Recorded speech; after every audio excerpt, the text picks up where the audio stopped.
আসসালামু আলাইকুম গাইস, কি অবস্থা, কেমন আছেন সবাই? আশা করি সবাই ভালোই আছেন। আমরাও আল্লাহর রহমতে ভালোই আছি। কি এত লোক দেখে কি মনে হচ্ছে আমরা কোথায় যাচ্ছি? এত লোক আমরা কোথায় যাচ্ছি? MSVZ, তারপরে আমরা মাহি ভাইয়া, আমরা কোথায় যাচ্ছি? এত লোক কোথা থেকে আসলো? হ্যাঁ, আমরা ভেড়া মারাতে যাচ্ছি পিৎজা বাইটের ওপেনিং। তো সর্বপ্রথম আমাদেরকে নিয়ে আসতে হবে মাহি ভাইয়াকে। তো মাহি ভাইয়াকে নিয়ে আসার জন্য আমরা মাহি ভাইয়ার বাসার দিকে রওনা হলাম। বাসার দিকে রওনা হয়ে মাহি ভাইয়াকে আমরা তুলে নিয়ে এই যে চলে যাচ্ছি ভেড়া মারার উদ্দেশ্যে রওনা হচ্ছে। তো ভেড়া মারার উদ্দেশ্যে রওনা হওয়ার পথে আমাদেরকে অনেক ভোগান্তি পোহাতে হয়েছে। আমাদের সাথে কি কি হয়েছে সবকিছুই আজকে শেয়ার করব আমাদের এই ব্লগে। আমরা মোটমাট 5টা বাইক নিয়ে যাচ্ছি, 2টা স্ট্যান্ড বাইক আর 2টা নর্মাল বাইক। নর্মাল বাইক দুটা হলো, একটা আমাদের রাইডার আর একটা হলো ধ্রুব ভাই জিক্সার। আমরা যেতে যেতে আমাদের যাওয়ার যে সুন্দর দৃশ্যটা ছিল এই দৃশ্যটা ক্যাপচার না করে আমি পারলাম না। যে যত সুন্দর করে আমরা সিরিয়াল বাই সিরিয়াল যাচ্ছিলাম, অনেক ভালো লাগছিল। মাহি ভাই ওইদিকে ফোন টিপায় ব্যস্ত। রাস্তার মাঝখানে আমরা ভাবলাম একটু ব্রেক নিই, সবাই একটু ছবি টবি তুলি, তারপরে আবার রওনা হয়ে গেলাম আমরা। আমাদের সামনে যে বাইকটা দেখতে পাচ্ছেন ওটা মাহি ভাইয়া রাইড করতেছিল আর পিছনে আসিফ ভাইয়া বসেছিল আর আমরা পাশ কাটিয়ে বের হয়ে গেলাম। তো আপনারা দেখতে পাচ্ছেন মাহি ভাইয়া কত সুন্দর বাইকটা রাইড করতেছিল।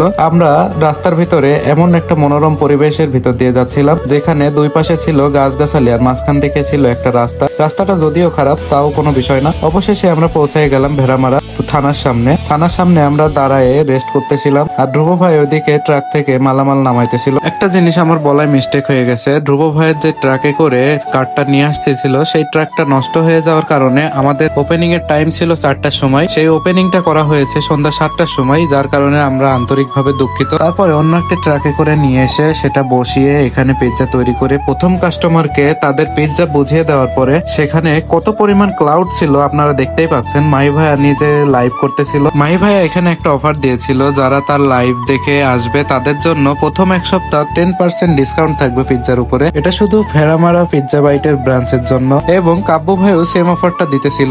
এখন যাদেরকে দেখতে পাচ্ছেন এরা ছিল পিৎজা বাইট ভেড়ামারা ব্রাঞ্চের ফার্স্ট কাস্টমার। তো এদেরকে কাব্য ভাই বলতেছিল যে আপনারা খাবেন, খেয়ে রিভিউ দিবেন, অনেস্ট রিভিউ, যে আমাদের পিৎজা বাইটের পিৎজাটা কেমন, অথেন্টিক একটা রিভিউ দিবেন। আমরা এখানে দেখতে পাচ্ছি যে পিৎজা রেডি হয়ে গেছে প্রায়। এটা হলো ফুল লোডেড মি পিৎজা। আপনারা যারা ভেড়ামারা পিৎজা বাইটের ব্রাঞ্চে গিয়ে অফার চাচ্ছেন তারা ধ্রুব ভাইয়ের নিজের মুখ থেকে শুনে নিন যে তারা কত % ডিসকাউন্ট দিচ্ছে এবং কি পারপাসে। তো পিৎজা বাইটের কিন্তু নতুন ব্রাঞ্চ ভেড়ামারাতে থানার পাশে ওপেনিং হয়ে গেল। তো ভাই পিৎজা বাইটের কয় % ডিসকাউন্ট থাকছে আগামীতে? আগামী 7 দিন 10% ডিসকাউন্ট থাকবে যদি মাহি এবং কাব্য এদের প্রত্যেকের ভিডিও থেকে যদি কাস্টমার আসে এবং এসে যদি বলেন যে হ্যাঁ আমি ভিডিও দেখে আসি 10%। মাই তুই বল কত % দিতে ইচ্ছুক? আমি তো বলে দিয়েছি 10%। আর যারা ওর চেহারা থেকে আসবেন তাদের জন্য 5%। বাকিটা আমার কথায় লিখে রাখ। সো গাইস, আপনারা নিজেরাই জানতে পারলেন ধ্রুব ভাই, মাহি ভাই এবং কাব্য ভাইয়ের থতমা দেখে যারা আসবে তাদের জন্য 10% ডিসকাউন্ট দিয়ে দিল। তো অবশেষে আমরা এখান থেকে যখন বের হয়ে আসব তখন এখানে আমাদের কিছু ভালোবাসার মানুষ আসলো যাদেরকে নিয়ে আমরা ফটোশুট করলাম। ফটোশুট করে আমরা ধ্রুব ভাইকে বিদায় জানানোর জন্য অপেক্ষা করতেছিলাম। ধ্রুব ভাই একটু ব্যস্ত ছিল যার কারণে ধ্রুব ভাইকে বলা হচ্ছিল না। তো এই ফাঁকে আমরা একটু কাস্টমার রিভিউটা নিয়ে নিই। ভাই পিৎজার টেস্ট কেমন?